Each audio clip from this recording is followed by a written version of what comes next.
Hello everybody, welcome back to Screenstars. I'm here today to bring you my review for the 2021 documentary film The United Way, a film that is co-written and directed by Matt Hodgson, and it includes an all-star cast basically. If you're a Man United fan, you'll recognise all the faces in this documentary.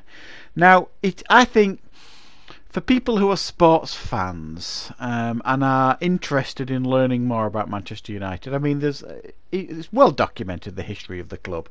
And just for a point of reference, I am indeed a Manchester United fan. But I don't necessarily think you need to be a Manchester United fan to watch and enjoy this film. Now, this film focuses heavily on, I mean, the title is The United Way. And it's kind of narrated and introduced by Eric Cantona, and I think he even actually co-wrote it, so he's heavily involved with this film. And it obviously goes into the early part of Manchester United, and especially the Busby Babes history, and the Munich air disaster and all this kind of stuff. And it's trying to explain how the United Way evolved from that era. The Busby Babes, the tragic Munich air crash, the rise again, if you like, from the rise again from the Man United team 10 years later to win the European Cup, and then again the re-emergence of like the United Way again in the early 90s when Fergie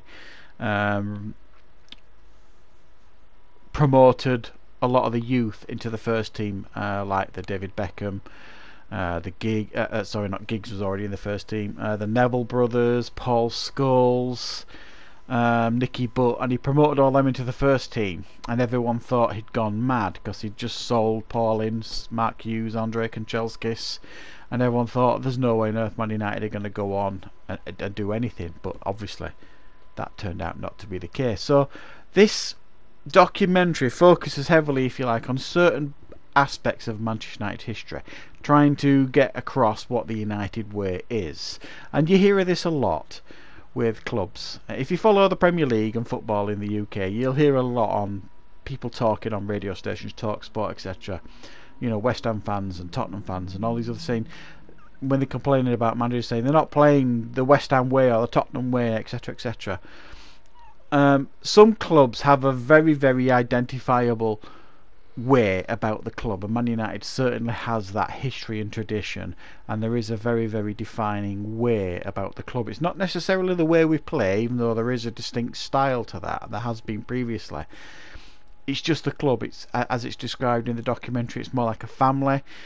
Nowadays, you could argue it's certainly more of a business, and it is certainly, I think, in danger of losing that soul and that identity, but it is still very much at the core of the club. I think those of us who support the club know that at the very foundations, it's still, the soul is still there. It's just these big corporations and businessmen are kind of overshadowing that at the minute. But it was a very, very entertaining documentary. This very emotional at times. It's not often you hear Eric Cantona talking at length about Manchester United or his time at Manchester United, and it was really interesting to hear his point of view on many of the things, you know, all the issues that he had at the club, you know, the Crystal Palace kung fu kick and his retirement at 30 and all this kind of stuff, and it went into great depth at that. My big disappointment with this documentary, there's two huge disappointments. The first one is the fact that Sir Alex Ferguson was not interviewed for this documentary. That to me was scandalous. If you're going to do a film about Manchester United and you're going to include Fergie's time at the club, why on earth would you not have him on screen interviewed? I could probably figure out why they did it, because I know he's got his own documentary coming out either now or very soon, about his management and all this kind of stuff, so maybe it clashed with that, maybe they didn't want to do that, I don't know, but it certainly missed his input. And another thing that greatly disappointed me was it kind of stopped after our treble winning season. Yes, I know it was an incredible season, I remember it very, very well, but it stops after that. But Fergie went on after that season and built another team, and we won another European Cup in 2008, with great players like Ronaldo, Tevez, Carrick, Rio, Vidic. You know, I mean, another great legendary team, and I just felt that was missing. That needed to be discussed and talked about as well. This dynasty of, like, he created these three teams, built these three incredible teams in his time as Manchester United manager, and they didn't really delve into that so much. So for those two reasons, really, I was disappointed.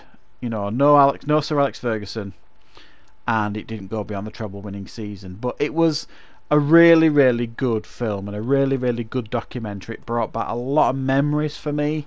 I started supporting the club in 1984, and my first real memory of Manchester United was when we won the FA Cup in 1985, the Norman Whiteside goal and things like that.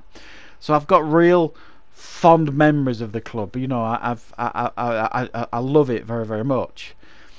And this documentary, you know, played on a lot of that, and it played on a lot of that emotion, and it reminded me of what a great club this is, because recent times clearly have been overshadowed by these imbeciles that are running the club at the minute. So if you're a fan of Manchester United, it's a must. It really is. But I think I would probably go as far to say I've seen better documentaries, but it is certainly you know, there's a lot here to enjoy as well if you're a fan of the club. So I'm going to give this one a 7 out of 10. Definitely watchable if you're a fan of Manchester United. But as I said, if you're a fan of sport and football, you know, and you could put aside football rivalries, you will learn a lot about the club as well. So thank you very much for watching. I hope you enjoyed this review. Of course, I will be back with plenty more content on the channel very soon.